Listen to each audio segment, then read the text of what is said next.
Yo yo yo, halo sobat anime, gas lagi dah Feng Hao-nya. Langsung aja gaskan Feng Hao-nya. Mereview sedikit dari part sebelumnya setelah menunjukkan semua clue-clue kecil dan juga besar tentang apa yang dibutuhkan oleh Feng Hao untuk dapat menembus batasan kultivasi serta hukuman surgawi. Pada akhirnya membuat Pak Tua Hao dia pun sadar kalau Feng Hao adalah penerus dari Feng Song yang merupakan pemilik tubuh suci ilahi tertinggi. Dan itu membuat Pak Tua Hao dia pun mewajarkan kenapa pemahaman serta bakat yang dimiliki oleh Feng Hao sungguh sangat gila. Kau juga dapat membuka 8 meridian Dao. Pantas saja.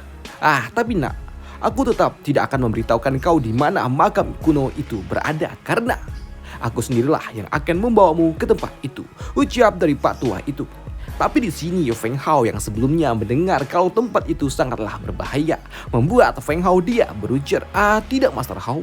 Seperti yang kau katakan sebelumnya, kalau tempat itu sangatlah berbahaya, maka itu akan terlalu beresiko bagi dirimu jika kau harus menempuh bahaya untuk diriku. Ucap dari Feng Hao. Tidak nak, ucap dari Pak Tua ini. Siapa bilang aku ingin melakukan ini untuk membantu dirimu? Aku cuma ingin sedikit peregangan aja, biar kemampuanku tidak menghilang. Cuman alasan dari Pak Tua itu. Tapi di sini Pak Tua itu dia juga berujar, anak. Sebelum pergi ke tempat itu, kau harus menyiapkan segalanya terlebih dahulu. Maka dari itulah, ayo kita buat item untuk dirimu. Ucap Pak Tua itu yang jelas, hal itu membuat Feng Hao senang tentunya. Dan selama 3 hari Feng Hao berlatih dan juga membuat item tempurnya sendiri. Dan tentunya dibantu juga oleh Pak Tua Hao, membuat tempat di mana Feng Hao tinggal menjadi sangat berisik. Dan itu membuat para bocah-bocah ini mereka kesel. Gila, bising banget dah. Asli lah, tiap hari tangtong bae bah. Tapi begitu bocahmu dia mengatakan kalau ini adalah suara yang dihasilkan dari seorang master yang sedang menempa sebuah item tingkat surga, barulah membuat para bocah-bocah ini terdiam.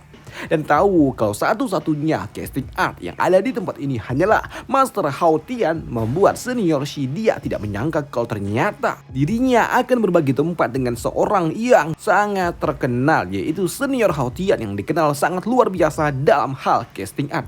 Sedangkan untuk para ciwi-ciwinya Feng Hao, mereka mah nggak peduli dengan suara itu, tapi mereka justru peduli dengan Feng Hao yang udah hilang 3 hari, nggak tahu kemana. Waduh, kemana Bang Toib itu? Namun memang untuk Feng Hao sendiri saat ini dia sedang dibantu oleh Pak Tua Hao, sedang menempa item pribadi untuk Feng Hao. Nak, cepat berikan esensimu, ucap dari Pak Tua Hao sebelum Feng Hao pada akhirnya dia meneteskan itemnya dengan esensi miliknya, yang membuat Pak Tua Hao dia juga cukup terkesima karena dia juga belum pernah melihat esensi berwarna emas seperti itu. Warnanya emas. Karena memang untuk esensi yang dimiliki oleh Feng Hao sungguh sangat spesial. Karena begitu melekat ke benda yang diciptakan oleh mereka, seketika item itu langsung menyala dan menghasilkan item yang sangat berkualitas gila tentunya. Nah, mari kita lihat apakah item ini cocok untuk dirimu. Dan begitu dites, langsung menyala, dan itu membuat Feng Hao menyebut item ini sebagai Red Flame. Dan setelah menciptakan item pribadinya yang dibantu juga oleh senior Hao tentunya, kini Feng Hao dia pun kembali ke kediaman para murid. Dan setibanya Feng Hao di tempat ini, Feng Hao langsung dipepet oleh para ciwi-ciwinya dan bertanya dari mana aja Feng Hao selama ini. Tapi di sini Feng Hao dia pun mengatakan kalau dia masih ada sebuah urusan yang harus dia lakukan. Maka dari itulah Feng Hao dia harus segera pergi kembali dan meminta kepada para ciwi-ciwinya ini untuk fokus aja untuk berlatih. Dan kali ini kemungkinan aku akan pergi cukup lama, ucap dari Feng Hao yang membuat para ciwi-ciwinya ini mereka enggak mau cuy. Mereka enggak mau ditinggal begitu aja. Namun di sela-sela itu juga pintu kamar mereka ada yang mengetuk. Senior Feng, buka pintunya, ini kami. Dan yang datang itu ternyata adalah senior Long dan juga yang lainnya. Mereka semua datang. Hei, ada apa ini? Tanya dari Feng Hao. Di sini senior Long dia pun mengatakan kalau dia datang ke tempat ini berkat dari bocah Mo yang sebelumnya mengatakan kalau dia melihat kalau kau akan ada dalam masalah besar dan dia meminta kepada kami untuk membantu dirimu. Mendengar hal itu membuat para ciwi-ciwinya Feng Hao makin menjadi-jadi. Mereka ingin ikut. Dan untuk Feng Hao, hei, apa-apa nih? Apa yang dia lakukan? Apakah dia ingin masih merekrut diriku menjadi bawahannya? Pikir dari Feng Hao yang masih seuzon kepada senior, bukan senior, tapi bocah Mo. Namun untuk bocah Mo, dia berujar, tenang senior Feng. Kau tidak perlu risau. Sebelumnya, instruktur Liu dia juga mengatakan kalau kita ini adalah tim yang sama dan kita harus saling membantu satu sama lain. Yo, itu benar. Kita akan semakin kuat jika kita saling bersatu. Karena kita ada di dalam satu tim yang sama, ya kan?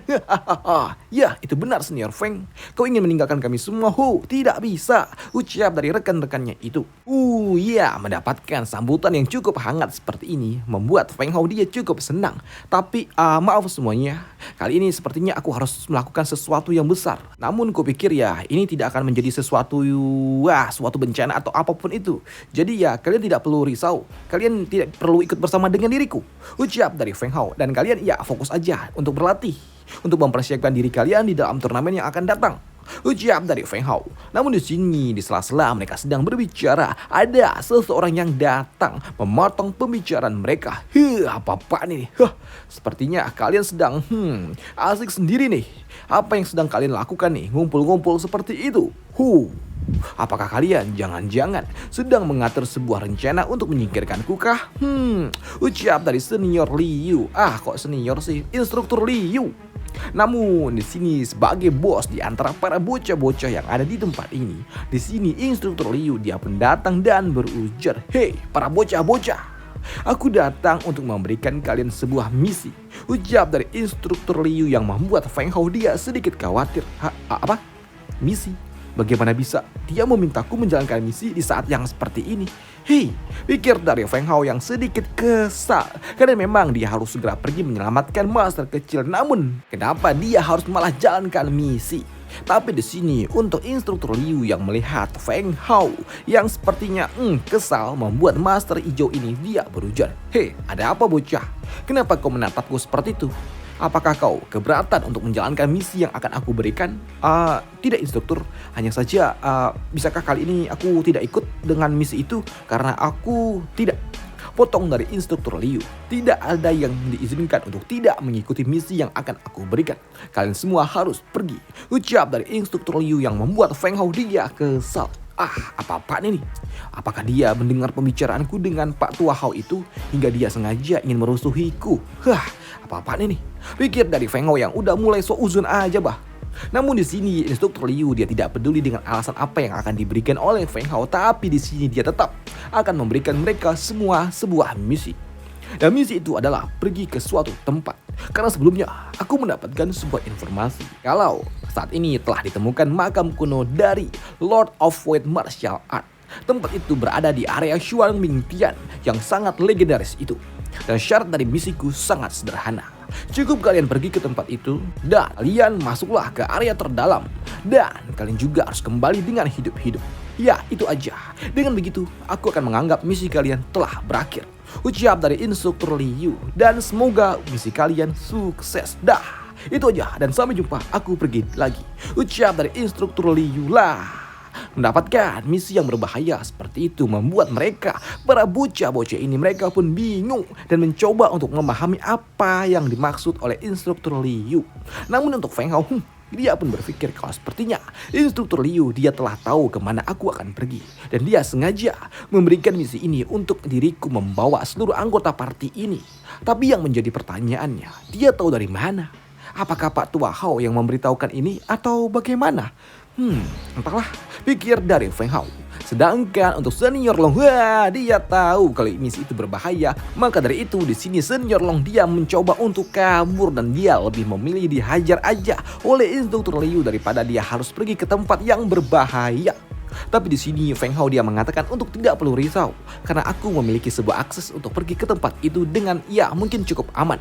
Namun sebelum mereka pergi, mari kita beristirahat dulu dan mempersiapkan segalanya yang akan kita bawa besok pagi. Dan besok pagi buta kita juga akan pergi bersama-sama ke tempat itu. Ucap dari Feng Hao. Dan benar saja, keesokan harinya Feng Hao dia pun pergi bersama dengan Pak Tua Hao dan juga teman-temannya. Tapi mereka juga tidak langsung pergi ke area makam kuno, tapi mereka juga harus pergi dulu ke area kota terdekat. Dan untuk bocah Shi, dia pun kagum dengan Feng Hao yang dapat memiliki koneksi dengan master casting art terbaik. Padahal mereka baru aja tiba di akademi kurang dari 1 minggu. Tapi kenapa Feng Hao udah punya relasi yang seperti ini, bah? Namun untuk Feng Hao, dia bertanya kepada Pak Tua Hao kenapa mereka harus ada di kota ini dulu dan nggak langsung pergi aja. Ya, ini adalah kota terdekat dengan area makam kuno. Dan kota ini adalah tempat di mana para petualang menyiapkan perbekalan mereka. Dan itu benar adanya karena memang di sini Feng Hao dia dapat melihat kalau orang-orang yang ada di tempat ini terdiri dari para orang-orang kuat. Dan setelah mereka menyiapkan semua perbekalan mereka, di sini Pak Tua Hao dia pun mengajak mereka semua untuk pergi menuju sebuah area teleportasi massal yang ada di kota ini. Dan dengan menggunakan susunan formasi yang ada di kota ini, mereka pun pada akhirnya pergi ke area makam kuno. Dan tidak lama setelahnya, mereka pun tiba di tempat yang mereka tuju.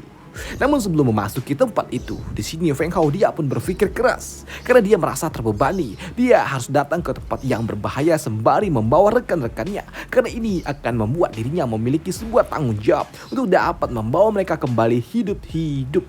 Namun melihat Feng Hao yang bengong, bam, dia pun dikejutkan oleh senior Long. Ada apa? Kenapa kau bengong? Jangan khawatir, kita akan melakukannya bersama-sama di area makam kuno ini. Ucap dari para beban-beban yang sebenarnya mereka lah yang bikin Feng Hao jadi bengong, bah.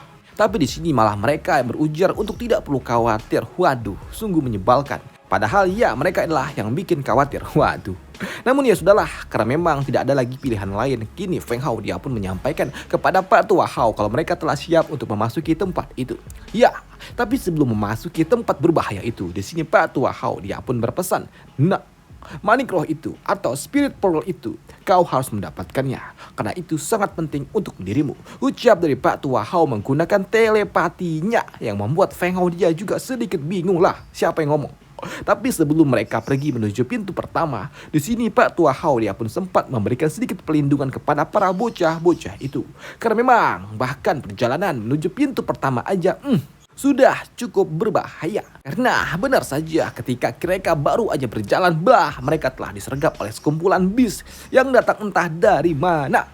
Namun dengan kemampuan yang dimiliki oleh Master Hao, cukup mudah bagi dirinya untuk dapat menyingkirkan semua bis yang menyergap mereka.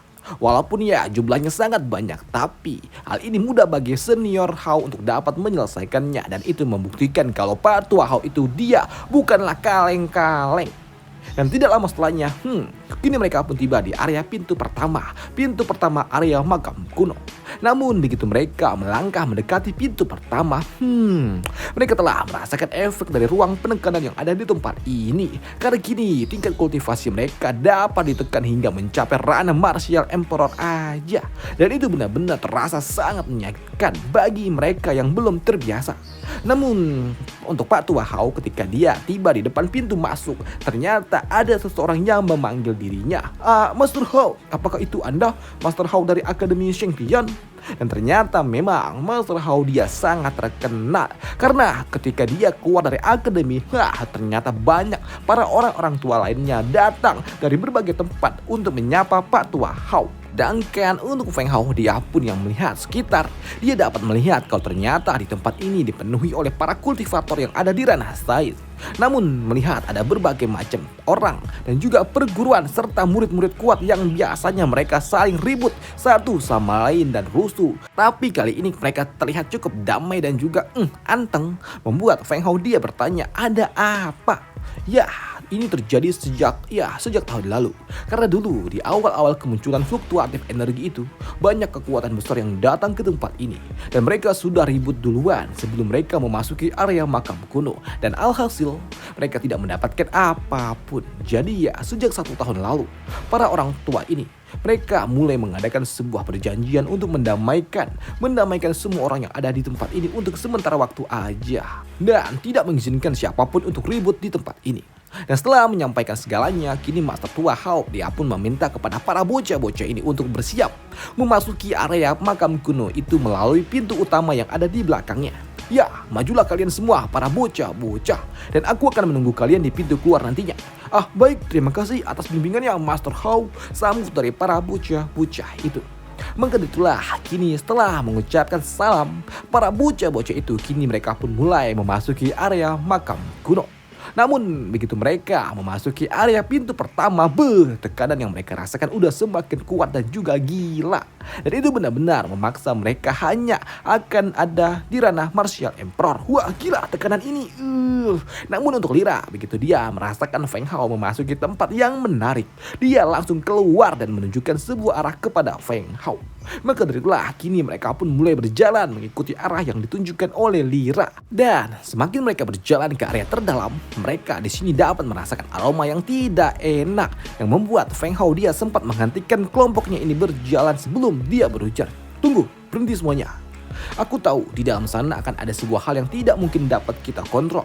Dan mulai di depan sana, kita tidak boleh lagi menganggap hal yang ada di hadapan kita sebagai hal yang sepele. Karena itu akan sangat berbahaya. Dan kini kalian juga harus mulai serius dan kerahkan semua kemampuan kalian untuk apapun itu." Maka dari itu, setelah mendengar arahan dari Feng Hao, di sini Senior Gi dia mulai melepaskan tekanan, bukan tekanan tapi teknik barrier pertahanan dan mulai melapisi seluruh anggota partinya. Ya, ini adalah teknik yang aku tiru dari teknik pelindung yang dimiliki oleh Master Hao sebelumnya. Walaupun ya memang ini tidak sebanding dengan kekuatan yang dia miliki, tapi ya ini oke lah. Bahkan bukan cuma Senior Gi aja, di sini Lan Er dia pun sama, tapi dia tidak melepaskan barrier pertahanan, tapi dia memberikan buff kekuatan untuk para bocah-bocah itu. Namun sebelum mereka berjalan, di sini bocah Mo dia kembali berujar, "Hei, dengan menggunakan perhitungan yang aku miliki, Senior Feng, seharusnya kita mengambil jalan memutar ke kiri." "Hei, kenapa? Apa maksudmu?" Ucap dari Feng Hao yang masih uzon aja bah. "Kenapa mereka harus mengambil jalan memutar, sedangkan Lira dia memilih jalan lurus? Ada apa ini?" Pikir dari Feng Hao yang dia tahu kalau Lira nggak pernah salah. Namun di sini bocah Mo dia berujar, kalau saja mereka melewati jalan lurus, maka mereka akan memang cepat sampai. Tapi itu akan sangat berbahaya karena ada sebuah penghalang besar yang akan menanti mereka. Namun jika mereka melewati jalur kiri, maka itu akan sedikit jauh dan juga memutar. Tapi potensi bahayanya agak sedikit lebih ringan dibandingkan dengan melewati jalur lurus. Walaupun memang tetap berbahaya kalau kita tetap mutar. Ujar dari bocahmu yang membuat Qin Er dia berujar, "Feng Hao, apakah anak itu bisa dipercaya? Dia terlihat sangat lembut tapi dia sangat misterius. Apakah kita bisa mempercayai kata-katanya?" Tanya dari Qin Er. Entahlah, aku juga nggak tahu, ucap dari Feng Hao. Tapi ya setidaknya kali ini kita harus mencoba untuk berpikir positif. Tidak apa Qin Er, kita semua ada di hadapan dan kita ada di satu tim yang sama dengan tujuan yang sama dan tidak mungkin dia akan mencelakai kita. Jadi untuk saat ini kita dapat mempercayainya. Maka dari itulah kini Feng Hao berencana untuk mengikuti arahan dari Junior Mo. Tapi sebelum bergerak, Feng Hao dia pun mengatur sebuah formasi dengan meminta Senior Shi dan juga Bocah Long serta King Er dan juga dirinya membuka jalan pertama ke depan, dan yang lainnya khususnya Senior Gi akan menjaga bagian belakang. Dan itu ternyata benar adanya ketika mereka mulai bergerak masuk. Mereka harus mulai berhadapan dengan bis. Ada banyak bis di hadapan mereka dan banyak sekali di hadapan mereka, dan itu tidak ada habisnya. Karena memang sebanyak apapun mereka hajar enggak habis-habis cuy. Akan kini ada bis yang sangat besar dan juga kuat di hadapan Bocah Long sebelum dihancurkan dengan teknik petir gila milik Qin Er. Wah, good job beb. Namun dengan kerjasama tim yang seperti ini, Senior Shi dia pun yakin kalau mereka dapat dengan mudah menyelesaikan misi penaklukan dungeon seperti ini jika mereka terus bekerja sama. Apalagi mereka terus mendapatkan buff tambahan dari anggota party mereka sendiri. Dan itu membuat Senior Long dia pun telanjur pede dan siap untuk maju seorang diri, maju paling depan untuk membuka jalan. Tapi begitu dia melihat Lion King berkepala dua, Senior Long dia langsung ngumpet. Dan itu membuat Qin Er dia berujar, "Hei, ada apa? Kenapa kau tidak langsung menyerangnya?" Apa? Menyerangnya? Menyerang apaan? Lu kagak lihat apa? Itu apaan? Aku akan memberikan kalian kesempatan untuk menunjukkan aksi kalian. Aku cuman ingin memberikan panggung untuk kalian aja kok, ucap dari Senior Lo yang padahal aslinya dia takut cuy. Waduh. Ya udahlah, gitu aja untuk part kali ini. Kita lanjutkan lagi di part selanjutnya besok. Dan sampai jumpa di part selanjutnya. Nanti di ujung sana ada master kecil, walaupun masih jauh. Dan sampai jumpa. Bye. Thank you.